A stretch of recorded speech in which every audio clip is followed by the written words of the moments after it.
नमस्कार। मैं दिव्यांशी श्रीवास्तव आप सभी का स्वागत करती हूँ स्टडी आईक्यू पे। आज हमारे साथ इस इंटरव्यू सेशन में जुड़े हैं बेहद ही खास मेहमान, एनआईएएस ऑफ 2020 बैच अंशुमान राज जी। बहुत बहुत स्वागत है सर आपका स्टडी आईक्यू पर। थैंक यू मुझे अपने साथ बुलाने के लिए। सर हमें बहुत खुशी है कि आज आप हमारे साथ जुड़े हैं। हम बात करेंगे the insights about Indian administrative services, क्योंकि कई बार होता है जो एस्पिरेंट्स होते हैं वर्क्स एंड अलाउंस को देखकर काफी अट्रैक्ट हो जाते हैं। So we want aspirants to know about the insights of Indian administrative service and what it takes to be in Indian administrative service. So we are very glad to have you. Before we start, I want your listeners to know something about IAS. So it is one of the oldest services in India. Britishers controlled India through IAS. At that time, the word control, the word control is I think more appropriate. तो and about my district, तो बैतूल ये मराठों के अंदर में आता था और उनका वन ऑफ द सेंटर्स था। सो 1823 में ये ब्रिटिश कंट्रोल के अंदर आ गया और one of the oldest district है। तो यहाँ पे जब कलेक्टर ऑफिस में अगर मैं जाता हूँ तो वहाँ पे जब मैं लिस्ट देखता हूँ ओल्डेस्ट कलेक्टर्स की, तो it start from 1823। Not many districts in India can boast like that this number of districts would be in single digit. So glad to hear, sir. और मैं सभी को बता दूं तो अभी सर ही service in probation, he is posted as assistant collector and अभी उनका मध्य प्रदेश काडर है। सर थोड़ा हम शुरुआत इसी से करेंगे। अगर आप हमें थोड़ा सा अपने बैकग्राउंड के बारे में बताएं, what has been your education before getting into IAS. तो मैं बक्सर बिहार से हूँ और जैसा आपने कहा कि हम लोग पर्क से ज्यादा इन्फ्लुएंस हो जाते हैं, तो बिहार में ऐसा ही कल्चर था। हम लोग लाल बत्ती से इन्फ्लुएंस हो जाते थे, बट कभी सोचा नहीं था आईएएस बनेंगे। गांव में कभी बिजली या मूलभूत जो भी संरचनाएं होती है उनकी कमी थी, 5-6 घंटे बिजली रहती थी। बट लकीली मैं नवोदय विद्यालय में चला गया। नवोदय विद्यालय से मैंने पढ़ाई की 12th तक। उसके बाद फिर मैंने मरीन इंजीनियरिंग की कोलकाता से। उस करने के बाद फिर एक हांगकांग बेस्ड कंपनी थी, उसमें मैंने 4 साल जॉब किया। एंड लेटर ऑन मैंने डिसाइड किया कि अब यूपीएससी देना चाहिए, because I have some savings, घर की रिस्पॉन्सिबिलिटीज मैंने निभा ली थी, भाई को पढ़ा लिया था। तो फिर स्टार्ट किया, सोचा कि स्टार्ट करते हैं। Then I started giving attempts. पहला अटेम्प्ट तो ऐसे ही दे दिया। In second I reach up to interview. In third I got into IRS customs and indirect taxes and in fourth I got into IRS. Sir आपने जैसे बताया कि मरीन इंजीनियरिंग करने के बाद 4 साल आपने जॉब की, how were you introduced to the idea of civil service. So एक चीज होती है एम्पावरमेंट। हम लोग कई बार यूपीएससी में वर्ड्स पढ़ते हैं एम्पावरमेंट, बट कई बार हम समझ नहीं पाते हैं एम्पावरमेंट का क्या मतलब होता है। और आईएएस में आने के बाद आपको एक डिफरेंट फीलिंग आएगी एम्पावरमेंट की। लाइक जो आपका हक है या किसी और का हक है, आपके कहने से राइटफुली वो हो जाता है। तो हम बहुत ही ज्यादा पावरलेस फील करते हैं कई बार जब फील्ड में रहते हैं। आप पटवारी ऑफिस में या ब्लॉक ऑफिस में एक अपनी सिंपल सी चीज के लिए आप हमेशा दौड़ते रह सकते हैं, जो कि आपको नहीं मिलता। तो आई थिंक वो सेंस ऑफ एम्पावरमेंट मुझे हमेशा चाहिए था कि कुछ तो कर सके। वो पावरलेसनेस वाला फीलिंग नहीं चाहिए था। तो ये एक सेंस था। बट जब मैं कॉलेज में था तो मैंने धीरे धीरे बुक्स पढ़नी स्टार्ट की। देन आई रियलाइज कि जब नॉलेज गेन कर रहे हैं तो शायद कुछ प्रोडक्टिव भी कर सकते हैं इससे। तो फिर मैंने एक प्लान बनाया, because I was being more realistic कि यूपीएससी के लिए एक स्ट्रॉन्ग इकोनॉमिकल बैकग्राउंड कई बार चाहिए रहता है कि घर की रिस्पॉन्सिबिलिटीज भी है, कुछ सेविंग्स हो जानी चाहिए। तो मैंने एक प्लान बनाया कि चलो 3-4 साल जॉब कर लेंगे और उसके बाद फिर 2-3 साल मैं अपने आप को टाइम दे सकता हूँ यूपीएससी की प्रिपरेशन के लिए। तो इट स्टार्टेड लाइक दैट। जो idea of civil service back then आप जब स्कूलिंग कर रहे थे, that change over the years and you got the correct idea, जो करेक्ट डायरेक्शन होती है, जो करेक्ट रिक्वायरमेंट होती है यूपीएससी सीएससी को की तैयारी करने के लिए। Sir since now you are already in Indian administrative service, हम प्रिपरेशन स्ट्रैटेजी भी आपकी जानेंगे, लेकिन थोड़ा सा अभी we want to know about the insights about Indian administrative service. तो किस तरीके से ट्रेनिंग होती है when you get selected. So हमारी ट्रेनिंग स्टार्ट होती है फाउंडेशन कोर्स से। सारे सर्विसेज जो हैं अभी सब मसूरी जाते हैं। पहले 2 या 3 जगहों पे होती थी फाउंडेशन कोर्स। अब 2015-16 के बाद से सिर्फ मसूरी में हो रही है। तो वहाँ पे सारी सर्विस के लोग जाएंगे। फाउंडेशन कोर्स में बेसिक ही पढ़ाया जाता है, जो ज्यादातर हमने ऑलरेडी जीएस में पढ़ रखा होता है। उसके अलावा 2-3 और चीजें होती है। लीडरशिप पे, एडमिनिस्ट्रेशन पे क्लासेस होती हैं। एक्स्ट्रा करिकुलर से बहुत ज्यादा ध्यान दिया जाता है। तो हमारा दिन ऐसे स्टार्ट होता था कि हमें 6:20 से रिपोर्ट करना रहता था पीटी ग्राउंड पे, और वो 20 मिनट्स का रास्ता था, पहाड़ के नीचे जाना पड़ता था, पोलो ग्राउंड कहते हैं, और वहां पे आप पीटी करिए तो 6:20 पे रीच करने के लिए 6 बजे हमें जान निकलना पड़ता था रूम से। बट अगेन 6 बजे निकलने के लिए आपको 5:15 में उठना पड़ेगा, बिकॉज फाउंडेशन कोर्स के टाइम में एक रूम में 2 लोग रहते हैं, और फिर वॉशरूम का आपको टाइमिंग सेट करना रहता है। तो मैं लकी था कि मेरा जो रूममेट था वो 5:15 में उठ जाता था, I used to wake up at 5:40, और फिर हम 6 बजे निकल जाते थे। तो ऐसे ही फाउंडेशन कोर्स हो जाता है। फाउंडेशन कोर्स के दौरान 2 इंपॉर्टेंट चीजें होती हैं एक्स्ट्रा करिकुलर्स के अंडर में। एक हिमालयन ट्रैक ऑर्गेनाइज होता है 9 या 10 दिन का, तो वो काफी अच्छा एक्सपीरियंस रहता है। ग्रुप्स में डिवाइड कर दिया जाता है और एक लोकेशन रहती है ट्रैक की, वहां पे हम लोग गए थे। वहां पे आपको कोई सिग्नल नहीं मिलेगा, ट्रैकिंग करना है, कैंप्स में रहना है, और उसके बाद एक दूसरा विलेज विजिट होता है, जहाँ पे बहुत लोग जो अर्बन सेटिंग्स में रहे हैं उनके लिए पहली बार एक्सपोजर होता है विलेज का, तो गाँव को जान पाते हैं। और आईएएस के लिए तो ज्यादा नहीं, बट बाकी सर्विसेज के लिए जिनका फील्ड में ज्यादा एक्सपोजर नहीं होता उनके लिए वो काफी यूनिक एक्सपीरियंस रहता है, बिकॉज कई बार वो वंस इन अ टाइम होता है, क्योंकि वो फ्यूचर सर्विस में शायद उनको ना होता। तो ऐसे हमारा फाउंडेशन कोर्स खत्म हो जाता है। नॉर्मल टाइम्स में फाउंडेशन कोर्स जैसे ही खत्म होता है तो भारत दर्शन होता है। हम लोग थोड़ा अनफॉर्चुनेट थे बिकॉज कोविड का सिचुएशन था, तो हमारा भारत दर्शन नहीं हुआ। तो 12 अक्टूबर से हमारा फाउंडेशन कोर्स स्टार्ट हुआ था, जो कि 19 दिसंबर तक चला। फिर 22 दिसंबर से हमारा फेज 1 स्टार्ट हो गया, और फेज 1 में स्पेसिफिक हो जाता है सारे, जितने भी सिर्फ आईएएस ही नहीं बाकी लोग भी हैं, तो फाउंडेशन कोर्स के बाद वो लोग अपने रिस्पेक्टिव एकेडमीज में चले जाते हैं। जैसे एनपीए है अपना आईपीएस के लिए, नासीन है कस्टम्स के लिए, या एनएडीटी है, तो सब लोग अपनी एकेडमी में चले जाते हैं, सिर्फ आईएएस ही रह जाते हैं लबासना में। फिर वहाँ पे हमारी पर्टिकुलर ट्रेनिंग जाती है रेवेन्यू लॉ में, या फिर सीआरपीसी में, और मैनेजमेंट में। तो ऐसे मॉड्यूल चलते हैं कुछ 3.5 मंथ का वो होता है। 26 मार्च तक हमारा वो चला था। उस बीच में ऋषिकेश का और कुछ और प्रोग्राम्स रहते हैं, बीच में आपको थोड़ा बहुत लैंड रिवेन्यू के प्रैक्टिकल्स भी सिखाए जाते हैं। पढ़ाई इतना टफ नहीं है जितना मैं बता रहा हूँ, और बट हाँ एक्स्ट्रा करिकुलर्स पे बहुत ही ज्यादा ध्यान दिया जाता है।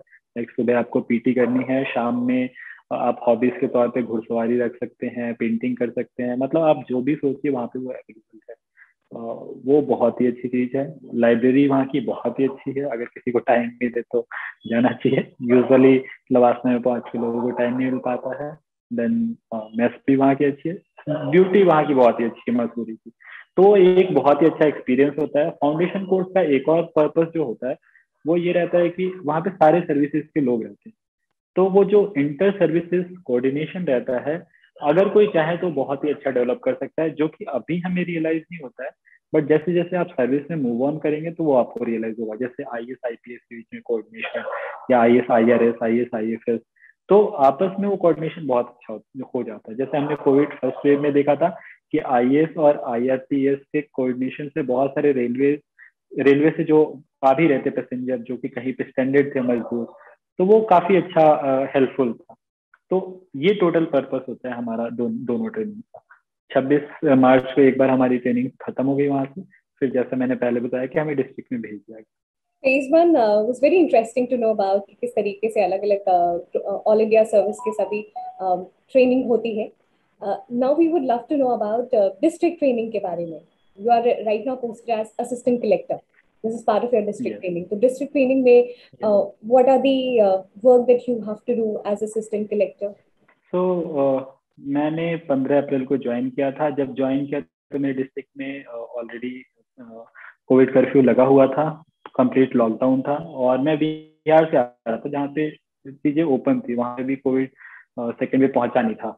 तो ऑलरेडी कुछ प्रोटोकॉल्स होते हैं, जैसे आने से पहले मैंने कॉल कर दिया था, जो यहाँ पे एसडीएम थे उन्होंने वहां पे मुझे रिसीव कर लिया। फिर सर्किट हाउस में यूजुअली स्टे रहता है लोगों का, सारे ही फ्रेंड्स का सर्किट हाउस में ही था। वहाँ पे कुक्स रहते हैं जो कि आकर अच्छे से कर लेते हैं। इनिशियल 2-3 दिन मेरे पास व्हीकल तो कैन था यू नहीं, repeat but this collected circuit बहुत हाउस पास ही से? था। Can you repeat circuit house से? आपकी आवाज कट रही थी। Okay okay okay okay okay. So मुझे स्टेशन से जैसे मैं वापस से सर्किट हाउस आ गया, जहाँ पे ही वहीं पे रहता था, वहाँ पे कुक्स होते हैं, अटेंडेंट्स होते हैं, तो किसी चीज़ की कमी होती नहीं है, घूमने के लिए भी अच्छा स्पेस हो जाता था। तो सर्किट हाउस से कलेक्टेड हर रोज शुरू में चला जाता था मैं, बिकॉज मेरे पास उसमें व्हीकल भी नहीं थे, तो पैदल ही चला जाता था, पास ही था। तो आई रिमेम्बर फर्स्ट डे जब मैं जा रहा था, तो आई थॉट की टाइमिंग क्या है कलेक्टेड का, तो इट वॉज 10 o'clock। तो मैं सोचा कि ठीक है 10 बजे है तो आई शुड गो एट 9:30, थोड़ा पहले पहुंचना चाहिए। 9:30, एकदम शांत, कोई नहीं है। एक गार्ड था बस, मैंने उनसे पूछा कि कहाँ पे है वो, तो वो बैठे हुए थे। तो फिर मैंने बताया मैं कौन हूँ, तो फिर वो खड़े हो गए, सैल्यूट किया, फिर उन्होंने कहा कि सर उधर है। तो मैं चला गया, उसमें उधर कोई था नहीं। तो मैं खुद ही राउंड लेने लग गया कलेक्ट्रेट का। एट अराउंड 10:30 लोग आए, कुछ लोग आए एटलीस्ट वो रूम खोलने के लिए, जो भी वहाँ पे प्यून्स रहते हैं वो लोग आए। फिर मैं ऐसे ही एक कमरे के बाहर खड़ा था, तो वहां पे कोई बात कर रहा था कि इस कमरे को रेडी कर दो, सारे कलेक्टर आ रहे हैं। तो मैं ही हूँ। तो then I introduce myself, तो फिर वो कमरे में चला गया मैं। तो इनिशियली फिर जाके कलेक्टर को कॉल ऑन किया। कोविड की वजह से वो काफी बिजी थे, बिकॉज ऑक्सीजन की काफी कमी थी, और वो रात रात भर उसको मैनेज करते रहते थे। उन्होंने मुझे फर्स्ट टास्क दिया कि चूंकि बहुत बड़ा डिस्ट्रिक्ट है, उन्होंने कहा सारे ब्लॉक्स में जाओ, सारे हॉस्पिटल्स देखो वहाँ पे क्या है स्थिति, और समझो कि क्या होता है। तो इनिशियल फर्स्ट वीक मेरा सुबह में निकलता था और सारे हॉस्पिटल्स में जाता था।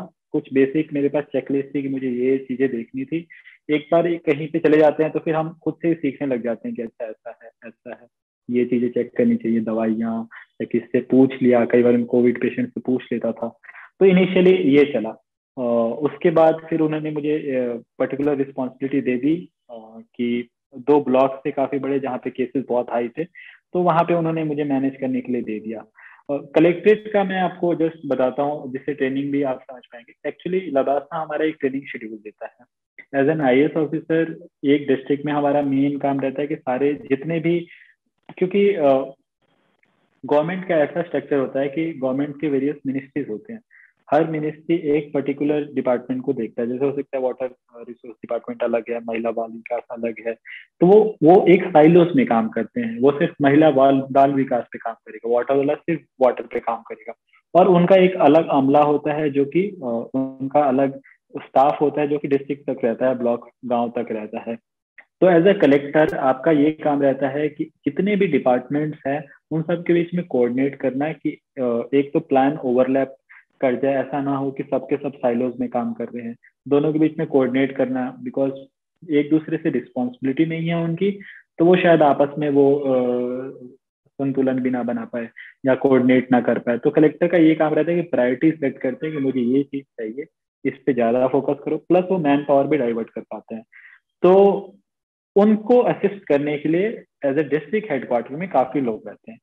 जैसे कि अगर सिर्फ स्टाफ में कहें तो कलेक्टर के नीचे फिर एडीएम हो गए, जॉइंट कलेक्टर हो गए, असिस्टेंट कलेक्टर हो गए, डिप्टी कलेक्टर हो गए, और फिर उनको वो असाइन कर देते हैं। थ्योरेटिकली सारा काम कलेक्टर के पास रहता है, जिले का सारा काम, और उनको वो असाइन कर देते हैं। मे बी ज्वाइंट कलेक्टर को कुछ काम दे देंगे, कुछ डिप्टी कलेक्टर को, असिस्टेंट कलेक्टर, कुछ एडीएम को।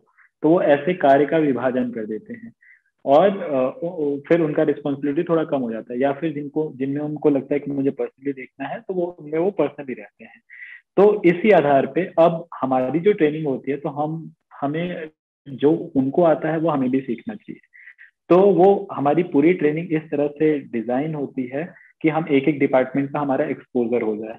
तो उसके लिए अटैचमेंट्स होते हैं कि आप कुछ दिन महिला बाल विकास के साथ रहिए, कुछ दिन लैंड रेवेन्यू के साथ रहिए, कुछ दिन फॉरेस्ट के साथ, कुछ दिन पुलिस के साथ। तो ऐसा वो पर्टिकुलर पीरियड में अटैच हो जाते हैं, हम उनके साथ 2-3 दिन रहते हैं।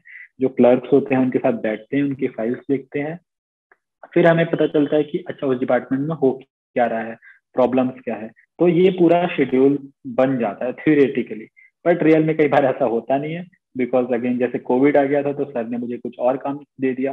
तो वो पीरियड बड़ा इंटरेस्टिंग था। जैसे जब कोविड आया था तो उन्होंने जो मुझे 2 तहसीलें दे रखी थी, अब वहां पे मैं जाता था। अब मुझे आज पता चल गया जैसे कि इस गांव में 4 केसेस है, इस गांव में 5 केसेस है, ऐसे मुझे मुझे पता चल। तो हमने कर रखा, टीम बना रखी थी। जैसे एक नोडल ऑफिसर है, उसके अंडर में 9 या 10 गांव है, और हर गांव में हमारे जो प्रशासनिक स्टाफ होते हैं, जैसे हर गांव में एक सचिव होता है, एक जीआरएस होता है, 2-3 गांव पे एक पटवारी होता है। तो ये जो आशा कार्यकर्ता है, आंगनबाड़ी कार्यकर्ता है, एएनएम है, इनकी एक टीम थी। तो मैं उन पर्टिकुलर गांव में जाता था, पता लगाने की कोशिश करता था कि आखिर यहाँ पे केसेस क्यों हुए, क्या लोग बाहर जा रहे हैं, किसी के खिलाफ एफआईआर करनी है तो लोगों को समझाना कि बाहर मत निकलो, दवाइयां बांटना। तो ये सब बेसिकली सारा काम था। फिर शाम में आके रिपोर्ट देना रहता था उनको कि मैंने ये देखा, ये किया, मुझे ये कमी लगी। तो कई बार आपके सजेशन इम्प्लीमेंट भी होते हैं, जैसे कि मुझे लगा कि एफआईआर ज्यादा करवाने से लोगों में डर होता है तो घर से बाहर नहीं निकलते हैं। तो बेसिकली ये चलता था दिन भर। उसके बाद जब वापस आता था तो अराउंड 6:30 से हमारी मीटिंग चलती थी, जिसमें जिले के जितने भी ऐसे कोऑर्डिनेटर्स हैं या फिर जो भी ऑफिसर्स हैं, उनकी मीटिंग चलती थी कोविड को लेके कि हॉस्पिटल्स में किस बेड की क्या समस्या है और ऑक्सीजन की क्या स्थिति है, हर चीज की चलती थी। तो ये 9 बजे तक लगभग चलती थी। तो बहुत ही हेक्टिक टाइम था वो। फिर धीरे धीरे चीजें सुधरी, अनलॉक होना शुरू हुआ। फिर ट्रेनिंग के दौरान हमारी रिस्पॉन्सिबिलिटीज भी चेंज हो गई। अब चेंज रिस्पॉन्सिबिलिटीज में उन्होंने कहा कि तुम्हें कुछ और जानना चाहिए, तो उन्होंने मुझे शिकायत शाखा दे दी। तो शिकायत शाखा में क्या होता है, डिस्ट्रिक्ट में आपको पता है ग्रीवियंस रिड्रेसल एक मेजर पार्ट है। हम लोग पढ़ते भी है सीपी ग्राम से या कुछ भी। तो ऐसे मध्य प्रदेश में बहुत ही अच्छा सिस्टम है कि ग्रीवियंस रिड्रेसल के लिए यहाँ पे सीएम हेल्पलाइन करके है कि कोई भी सीएम हेल्पलाइन पे कॉल करके कह सकता है कि मुझे ये प्रॉब्लम है, और वो असाइन हो जाती है जिले में, और आपको उसको देखना है, उसका निराकरण करवाना है, उसको रिजॉल्व करवाना है। और उस व्यक्ति से ही पूछा जाएगा कि क्या रिजॉल्व हुआ। वो कहता है हाँ तो हाँ, नहीं तो नहीं।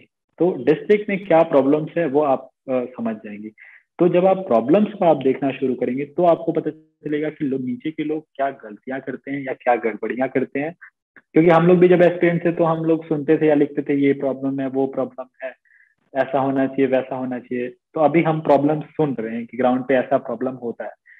और आपको कई बार बहुत ही ज्यादा डिफरेंट व्यूज आएंगे। जो रिपोर्ट्स आपकी आएंगी तो आपका स्टाफ कहेगा ये तो ऐसे होता है, हमने ऐसे किया, और वहीं आप उससे फोन करके पूछिएगा तो कहेगा कि ऐसा हुआ ही नहीं है सर, मेरे साथ तो कुछ और हुआ। तो फिर आपको पता चलेगा कि ये तो शायद बेवकूफ बना रहे थे। तो फिर आप उन पे कुछ एक्शन ले सकते हैं। तो ऐसी शिकायतें बहुत ही ज्यादा आती हैं हर रोज। इजीली 50-60 शिकायतें आ जाती हैं जिनको देखना पड़ता है। और इसके अलावा मध्य प्रदेश में एक और अच्छी चीज है, जैसे जो कि बिहार से या किसी और स्टेट से हटके, कि यहाँ पे ऑलमोस्ट ओपन डोर पॉलिसी है। आप कलेक्टर को, कोई भी आम आदमी कभी भी कॉल कर सकता है और उनको अपनी प्रॉब्लम सुना सकता है, जो कि बिहार में थोड़ा सा कम है। कि क्योंकि वहाँ पे ब्यूरोक्रेटिक एपैथी थोड़ा सा मैं कहूँगा है, या फिर लोअर लेवल स्टाफ में ये देखा जाता है कि वो बहुत ज्यादा परेशान करते हैं लोगों को। हम लोग भी हुए हैं, मैं भी हुआ हूँ, आप भी शायद कभी ना कभी हुई हुई होंगी। तो यहाँ पे वो सिस्टम अच्छा है। यहाँ पे एक जन सुनवाई का सिस्टम है। जिस दिन लोग आते हैं, जैसे मेरे यहाँ पे एवरी ट्यूसडे जन सुनवाई होता है, लोग आते हैं अपनी प्रॉब्लम बताते हैं और एक एक प्रॉब्लम को मॉनिटर किया जाता है। तो ये सीखने का एक फेज है जो कि मतलब हम लोग अभी सीख रहे हैं। इसके अलावा ट्रेनिंग का एक हिस्सा होता है कि स्टेट एकेडमी में पढ़ना पड़ता है। जैसे हर स्टेट की अपनी एक एकेडमी होती है। मध्य प्रदेश की है आरसीवीपी नरोना करके है, और इसी तरह तमिलनाडु की अपनी है, महाराष्ट्र की अपनी है। उन एकेडमी में 1-1.5 महीने लोकल लॉज के बारे में पढ़ाया जाता है। जैसे लैंड रिवेन्यू कोड हर जगह का अलग होता है, और बाकी और भी बहुत सारे लॉज होते हैं। तो उनका एक एग्जाम होता है जो कि हमारा हो चुका है। तो वो एक चीज, एक और होता है। एक और चीज जो मैं बताना चाहता हूँ, जो कलेक्टर्स हैं, तो यूजुअली हमारा मेन काम क्या है, कलेक्टर्स कहा जाता है बिकॉज इनिशियली ब्रिटिश एरा में कलेक्ट करते थे हम लोग, लैंड रिवेन्यू कलेक्ट करते थे। उन अंग्रेजों के पास जो सबसे बड़ा साधन था पैसे का, वो था लैंड रिवेन्यू, जिसके बारे में हमने पढ़ा भी है। परमानेंट सेटलमेंट हो या जो भी जितना भी सिस्टम आया वो सेटलमेंट का। तो लैंड सेटलमेंट बहुत ही इंपॉर्टेंट भाग था। तो लैंड सेटलमेंट में एक एक जमीन पे तय किया जाता था कि इस पे कितने रुपए लिए जाएंगे, और कलेक्टर का ये काम था कि वो कलेक्ट करेंगे। उसके लिए उनके पास पटवारी थे, पटेल थे, बहुत लोग थे, जो कि आज भी सिस्टम है। तो बेसिक फंक्शन हमारा होता है वो रिवेन्यू कलेक्शन का ही होता है। रिवेन्यू में आपके पास आएंगे कि जमीनों का बंटवारा कर दो, मेरा जमीन कितना है उसका सीमांकन कर दो, या ऐसे ऐसे बहुत सारे आपके पास केसेस आते रहेंगे। तो ये सब सीखने के लिए, क्योंकि आप अभी ही सीख सकते हैं, तो आपको वेरियस अटैचमेंट दिए जाएंगे। तो आपको तहसीलदार बनाया जाएगा। तहसीलदार को असिस्ट करने के लिए पटवारी रहते हैं। तहसीलदार बनाया जाएगा, एसडीएम बनाया जा सकता है कहीं का, यूजुअली बनाया जाता है। सिमिलरली एक फंक्शन, चूंकि ये तो पुराने फंक्शन थे, एक फंक्शन आजकल डेवलपमेंट का हो गया है। तो अगेन डेवलपमेंट साइड देखने के लिए आपको सीईओ बनाया जा सकता है, जिसको बीडीओ कहते हैं बहुत जगह पे। आपको बीडीओ बनाया जा सकता है, जिला पंचायत में एसीईओ जिला पंचायत बनाया जा सकता है। म्यूनसिपैलिटी आजकल बहुत ज्यादा आ गई है, तो म्यूनसिपैलिटी में हो सकता है आपको सीएमओ बनाया जा सके। तो ये सारे चार्जेस आपको मिलते रहेंगे ताकि आप एक एक डिपार्टमेंट की फंक्शनिंग को सीख सके, और जब उस काम को आप करिएगा तो आप बेटर सीख पाइएगा। तो ओवर द ईयर हमारा एक साल में यही प्रोग्राम रहता है। अलग अलग अटैचमेंट करिए, police department, forest department, revenue department, और जो भी डेवलपमेंट का है, अलग अलग विंग के साथ आप अटैच रहिए और सीखिए जितना सीख सकते हैं। डिस्ट्रिक्ट ट्रेनिंग बहुत ही स्पेशल होती है, वो आपको ट्रेन कर देती है अलग अलग डिपार्टमेंट से किस तरीके से काम करते हैं। और सर के केस में तो और भी स्पेशल था, या फिर यूं कह ले कि 2020 बैच के आईएएस ऑफिसर्स में, क्योंकि वो जाती ही एक ऐसी अनयूजुअल सी सिचुएशन उन्होंने हैंडल की थी, कोविड जैसी, जिसका पहले किसी को एक्सपीरियंस नहीं था, और आपने पहले ही वो सिचुएशन इनकाउंटर की। आई थिंक इसमें एक काफी आपको इंटरेस्टिंग लगेगा आपके व्यूअर्स को कि जो ये बात होती है कि आईएएस से एक्सपेक्ट करते हैं लोग लीडरशिप, तो जब आप फील्ड में जाएंगे तो आपके लिए वो पहला मौका हो सकता है जब आप फील्ड में जाए। बट वहाँ पे जो लोग हैं आपके सबॉर्डिनेट्स है, वो 20-25 सालों से काम कर रहे हैं, बट वो आपको लुकअप करेंगे। वो देखेंगे कि आप क्या बोलते हैं, क्या चेक करते हैं, और उसका एक अलग ही इम्पैक्ट होता है। आपके बोलने से बहुत ही ज्यादा इम्पैक्ट होता है। तो हम लोग लीडरशिप के लिए ट्रेन नहीं रहते हैं बहुत टाइम, बट आपको फील्ड में जाते ही लीडरशिप एज्यूम करना पड़ता है। तो ये बहुत ही इंटरेस्टिंग है। मैं ये जानना चाहती हूँ कि जब आप फील्ड में जाते हैं, आपने कहा कि आपसे 25 साल 30 साल सीनियर लोग एक्सपीरियंस में सीनियर रहते हैं, but you have to lead them. वो कैसा एक्सपीरियंस रहता है? वो काफी ऐसा होता है कि आपको रियलाइज करना पड़ेगा, जो कि हम नहीं कर पाते हैं, कि सब सेम है। हमें लगता है कि शायद आईएएस डिफरेंट है हमसे, या कोई और डिफरेंट है, मे बी आईपीएस हमसे डिफरेंट है, बट सब लोग सेम है। सबको सेम फियर होता है, सब उतने ही इंट्रोवर्ट या एक्सट्रोवर्ट होते हैं। डर सबका सेम होता है, और पब्लिक को फेस करने का जो वो होता है, जो हमारे अंदर जो फीलिंग्स आती है, जो फ्राइटननेस आती है, वो सब सब सबके अंदर वो सेम आता है। ऐसा नहीं कि कोई स्पेशल हो गया आईएएस बनने के बाद। तो सब बेसिकली सब इंसान है। अब मैं एक इनिशिएटिव के बारे में आपको बताऊंगा कि जैसे मैंने यहाँ पे आके रिवर रिजुविनेशन पे कुछ काम किया और सर्कल ग्रुप पे। तो रिवर रिजुविनेशन में यहाँ पे एक नदी बहती है, उसके लिए काम कर रहा हूँ। तो मैंने ऐसा प्लान बनाया था कि एवरी डे एक गांव में जाके, एक पंचायत में जाके वहाँ पे लोगों से मिलता हूँ। तो ये 2-3 गांव में अब तक मैं गया हूँ। तो जैसे आज सुबह ही गया था, तो वहाँ पे गांव में गया, मैंने देखा कि कुछ जो समूह की जो महिलाएं थी, उन्होंने बहुत ही अच्छा काम किया था। खुद से वो ये दे रही थी, अपना श्रमदान कर रही थी। और श्रमदान के बाद मुझसे मिलने आ गई। मैं भी वहीं पे था, मैं भी दे रहा था। जब वो लोग मिलने आ गई, करीब 60-70 लोग थे, मैंने उनसे बताया जल संरक्षण के बारे में। फिर मैंने कहा कि अच्छा ठीक है, आप अपनी प्रॉब्लम्स बताएं कि क्या क्या प्रॉब्लम्स हैं। तो उन्होंने, किसी ने बताया कि मुझे राशन नहीं मिल रहा, किसी ने शौचालय नहीं मिल रहा। उन्होंने कहा सर देखिए यहाँ पे ये हालत है। तो वो एक्सपेक्ट करते हैं कि आप उनको सॉल्व कर देंगे, बट आपको नहीं पता, जैसे मुझे नहीं पता कि राशन कार्ड बनवाने का एग्जैक्ट प्रोसेस क्या है। इंडिकेट प्रोसेस पता है, बट उनका राशन कार्ड क्यों रुका है।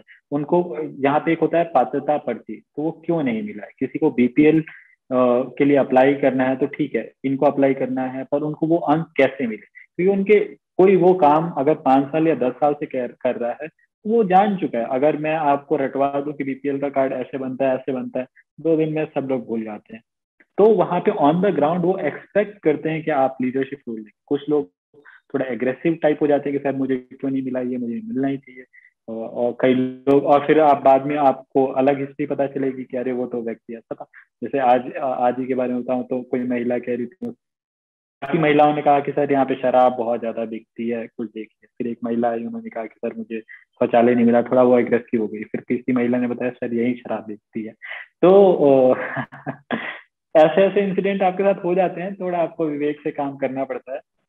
तो लीडरशिप आपको एज्यूम करना पड़ता है, बिकॉज अगेन गांव में, हर गांव में जाना और वहां पे एक्सपेक्टेशंस फुलफिल करना उनकी, क्योंकि आपको भी लगेगा कि अगर आप सिर्फ जा रहे हैं और पूरे वादे कर रहे हैं जिनका कोई मतलब नहीं रह जाता, लोगों का फेथ आपसे कम हो जाएगा, लोगों का फेथ इंस्टीट्यूशन पे कम हो जाएगा, और आपको खुद अपने आप पे फेथ कम हो जाएगा।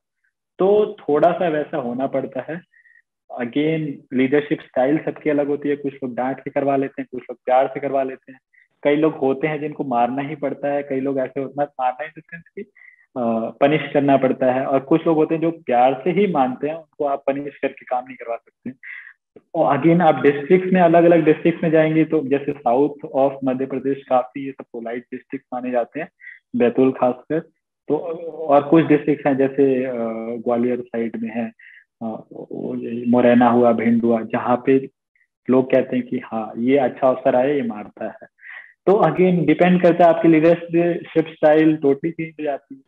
ये बहुत ही इंटरेस्टिंग था अलग अलग केसेस को जानना और आपने कैसे टैकल किया। ऑन ग्राउंड रियलिटीज कैसी होती हैं, तो मुझे लगता है बहुत सारे लोगों को समझ में आएगा what it actually takes to be an IAS officer. It's not only about the perks but it's so much about the responsibilities. ये बहुत जरूरी है समझना। सर आप जैसे बता रहे थे तो मुझे लग रहा था कि आप बहुत ही कंटेंट हैं अपनी सर्विस के साथ, बट फिर भी ये मैं पूछना चाहूंगी कि the expectation that you had of an IAS before joining and right now when you are already into IAS, क्या वो हार्मनी में है?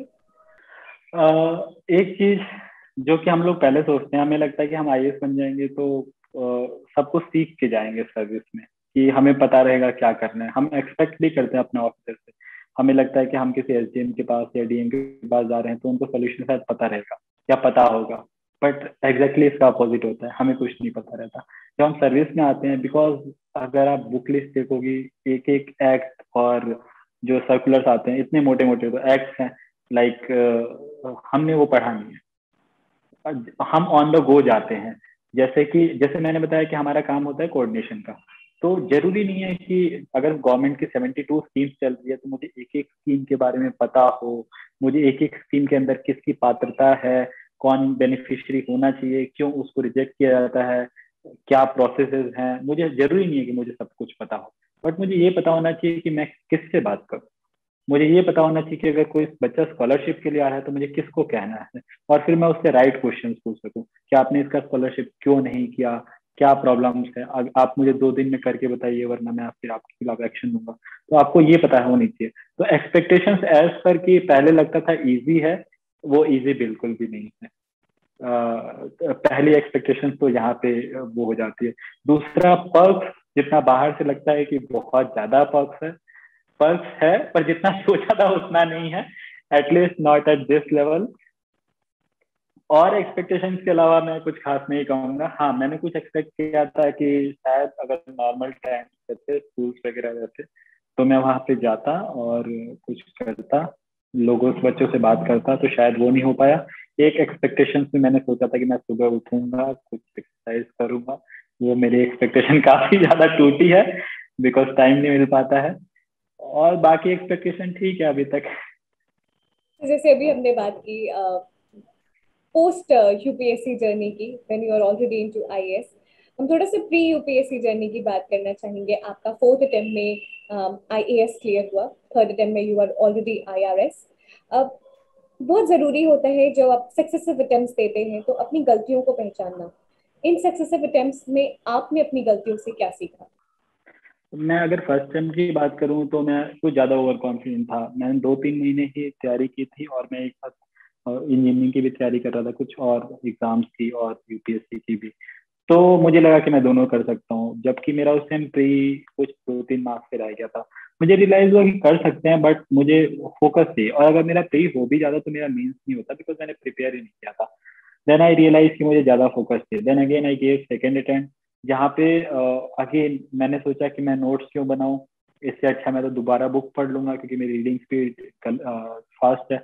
इंटरव्यू तक तो सिलेक्शन हो गया, बट मार्क्स बहुत ज्यादा अच्छे नहीं है, बिकॉज अगेन ओवर कॉन्फिडेंस। फिर थर्ड अटेम्प्ट में मुझे रियलाइज हुआ कि नहीं, मुझे नोट्स बनाने चाहिए थे, और अच्छे से आंसर राइटिंग प्रैक्टिस करना चाहिए, थोड़ा स्ट्रक्चर चेंज करना चाहिए।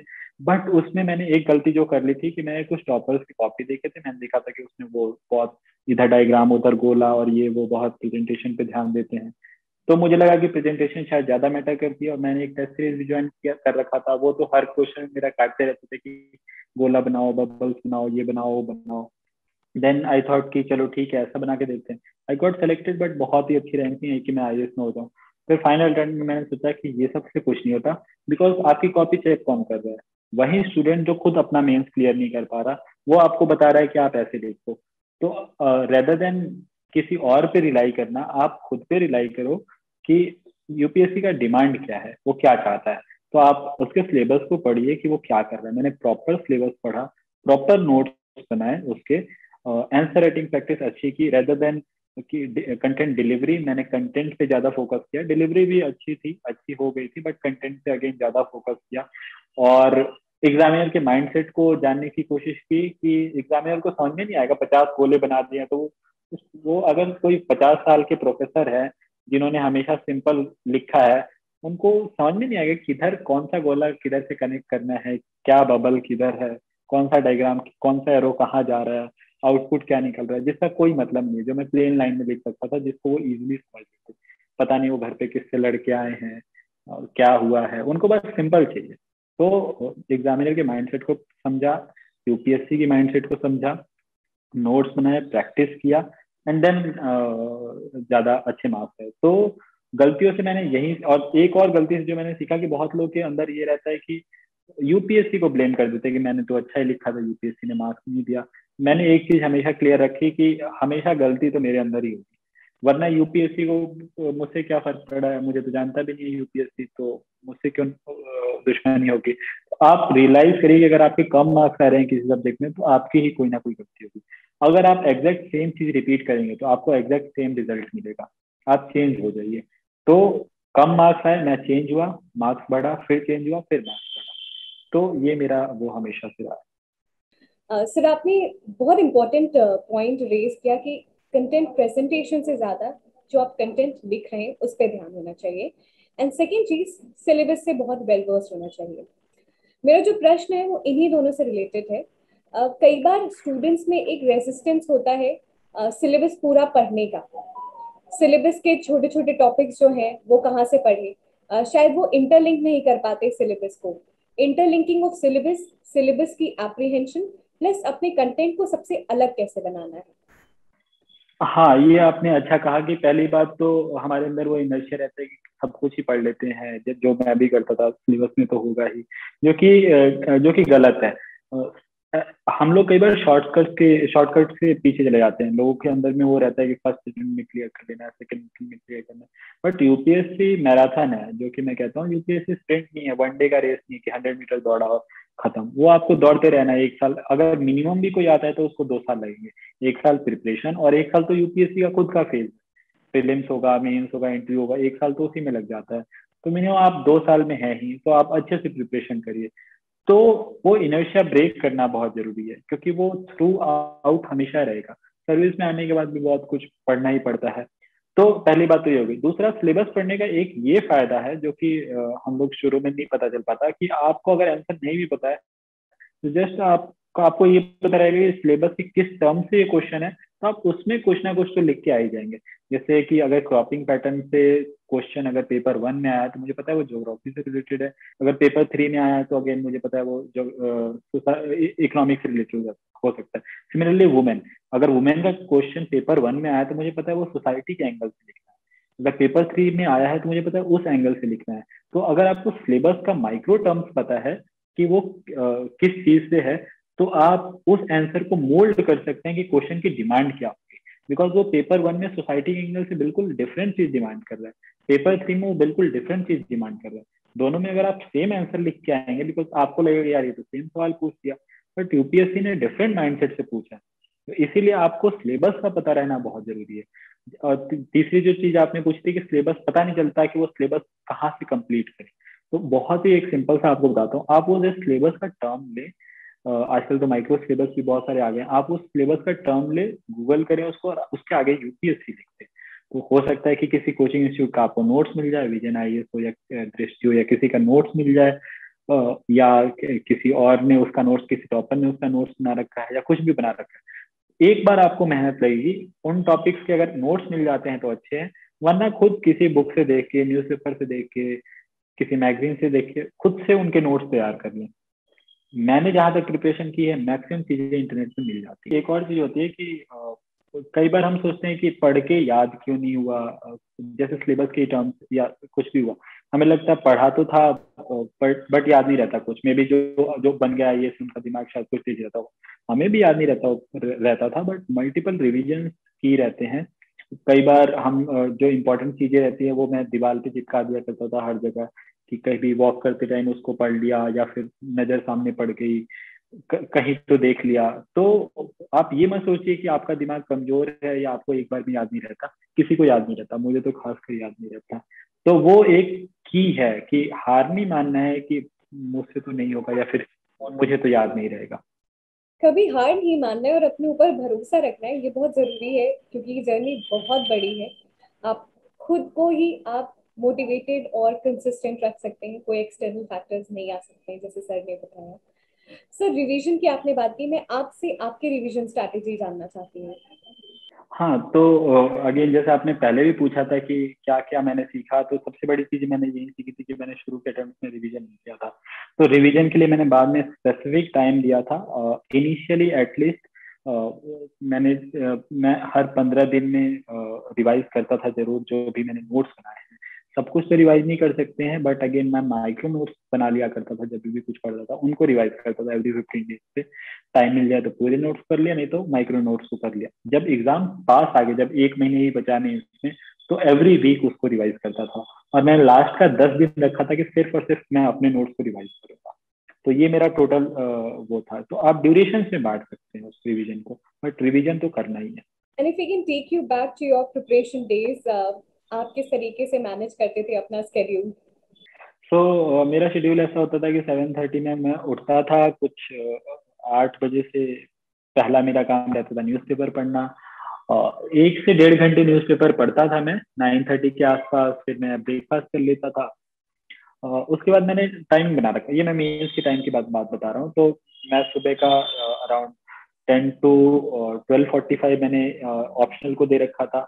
वो ऑप्शनल करता था, फिर 12:45 से 1 घंटे के लिए आंसर राइटिंग पक्का करता था। वो प्रॉपर किसी कोई भी टेस्ट सीरीज जो कि मिल जाता है, इनसाइट्स हो, आईएएस बाबा हो, या कहीं से भी, मैं वो उठा लेता था question, 5 question with in time, कुछ भी हो बिना उठे, एग्जैक्ट टाइम में मैं उसको सॉल्व करता था जो भी मेरा रहता था। उसके बाद उसको मैच करता था, तो 2 बजे तक ये काम हो जाता था।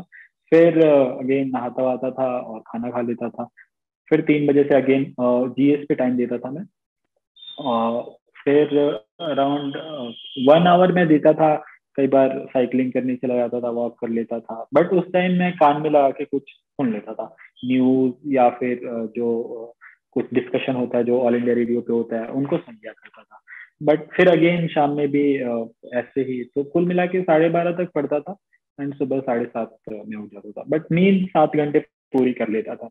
कई लोग ऐसा होते हैं जो कि नींद कॉम्प्रोमाइज करते हैं, उनको मैं अगेन यही एडवाइस करूंगा कि 6 to 7 आवर्स इतना तो मिनिमम सोइए। तो last but not the least, कुछ सजेशंस, कुछ टिप्स आप देना चाहेंगे सभी यूपीएससी सीएससी एस्पिरेंट्स को? मेरा तो मेन जो टिप है वो यही है कि सिलेबस की है आपका, सिलेबस, रिवीजन और कंसिस्टेंसी, ये 3 चीजें हैं। तो सिलेबस को अगेन बहुत अच्छे से देखिए। जो आपने नोट्स बनाए हैं उनको बहुत ही अच्छे कई बार नोट्स में आप दोनों चीज कर सकते हैं, या तो आप टॉपर्स के नोट उठा ले, जैसे मैंने अनुदीप सर थे, उनके काफी अच्छे अच्छे नोट्स थे, मैंने उनको कुछ कुछ उनके नोट्स उठाए, कुछ किसी कोचिंग इंस्टीट्यूट के उठा लिए। तो अगेन उनसे अपने माइक्रो नोट्स बना लिए जिनको मैं रिवाइज करता था। और तीसरी कंसिस्टेंसी है। अगेन ऐसा नहीं कि आज आपने 12 घंटे पढ़ लिए, कल 4 घंटे पढ़े। तो एक कंसिस्टेंट हमेशा पढ़ते रहिए, और इन सब के बीच में हेल्थ पे जरूर ध्यान रखिए, बिकॉज कई बार हम अपना टाइम बचाने के चक्कर में थोड़ा सा हेल्थ पे भूल जाते हैं, जो कि अगेन कभी बीमार पड़ गए तो 2-3 दिन वेस्ट हो जाता है। Thank you so much, sir, for joining us in this interview session.